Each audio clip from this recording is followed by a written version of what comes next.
ஒரு குயவர் பாட்டர், இவர் பேர் திருநீலகண்டர். இவர் வாழ்க்கையில் நடந்த ஒரு விஷயம், எக்ஸ்ட்ரீம் லெவல் ஆஃப் டிசிப்ளின்.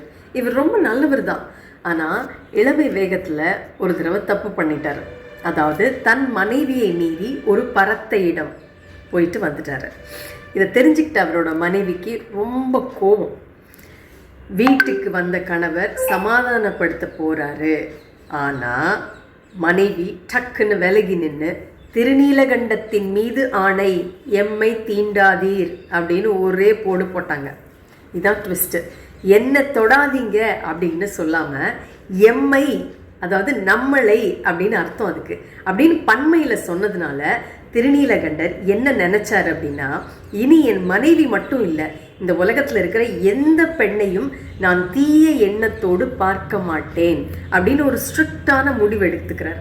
யோசிச்சு பாருங்க, ஒரே வீட்டில் தான் இருக்காங்க, ஆனால் அந்த ஒரு வார்த்தைக்காக அன்னையிலேருந்து சாகிற வரைக்கும் தன் மனைவியை கையால் கூட தொடலை.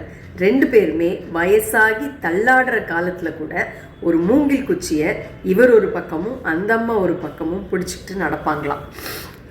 இவங்களோட பக்தியை உலகத்துக்கு காட்டுறதுக்காக சிவபெருமான் ஒரு டெஸ்ட் வச்சார். சிவனடியார் வேஷத்தில் வந்தார், ஒரு திருவோட்டை அவங்கக்கிட்ட கொடுத்தாரு, பாதுகாப்பாக வச்சுக்க சொன்னார். அப்படியே நம்ம மெஜிஷியன் சிவபெருமான் என்ன பண்ணார்னா, மாயையால் அதை காணாமல் போகவும் பண்ணிட்டார்.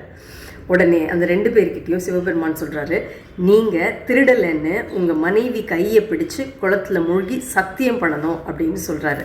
ஒரு பெரிய செக் இல்லையா? அப்போ கூட அவங்க ரெண்டு பேரும் கையை பிடிக்காமல் அந்த மூங்கில் குச்சியை ஆளுக்கு ஒரு பக்கம் பிடிச்சிக்கிட்டு குளத்தில் மூழ்கி எந்திரிச்சாங்க. அவங்க வெளியில் வரும்போது வயசான தோற்றம் மறைஞ்சு மறுபடியும் இளமையான தம்பதியாக வெளியில் வந்தாங்களாம். தீதிலா திருநீலகண்டம் என தடுத்தாராக, அதாவது குற்றமற்ற திருநீலகண்டத்தின் மீது ஆணை அப்படின்னு மனைவி தடுத்ததுனால அதையே தன் வாழ்நாள் விரதமாக கொண்டு வாழ்ந்தவர் அப்படின்னு ஒரு ரியல் ஹீரோ தான் திருநீலகண்டர். இன்னைக்கு இந்த காலத்தில் ஒரு சின்ன சண்டைக்கு நம்மளாம் என்ன பண்ணுறோம், வாட்ஸ்அப்பில் பிளாக் பண்ணிடுறோம் அவங்கள. ஆனால் அன்னைக்கு ஒரே ஒரு வார்த்தைக்காக தன் ஆசைகளையே வாழ்நாள் முழுக்க பிளாக் பண்ணிட்ட கெத்து தான் திருநீலகண்டர். இன்டெகிரிட்டினா என்னன்னு தெரியுமா? யாரும் பார்க்காதப்ப கூட சரியாக நடக்கிறது தான். சிசிடிவி கேமரா கூட இல்லாத அந்த காலத்தில் தம் மனசாட்சியை மட்டும் கேமராவாக வச்சு வாழ்ந்த ரியல் ஹீரோ இவர்.